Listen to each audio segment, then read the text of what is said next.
kabayaran, di ka balibaran, inguna na upanggaan atong mayor ahong dyan. Sa bagyo, sa sulod, o sa pandemya, siya wala yun mahadlok, yatong mga suok, aron lang masiguro, nga okay mo, wala isa pa yan, isip lawas ra ang puhunan.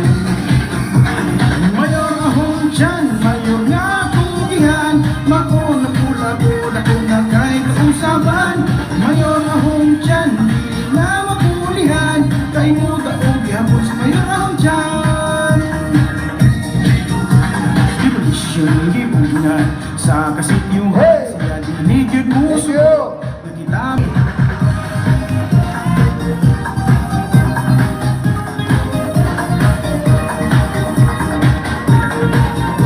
sa kaulian, sa panganan, o sa kauhagan, bisag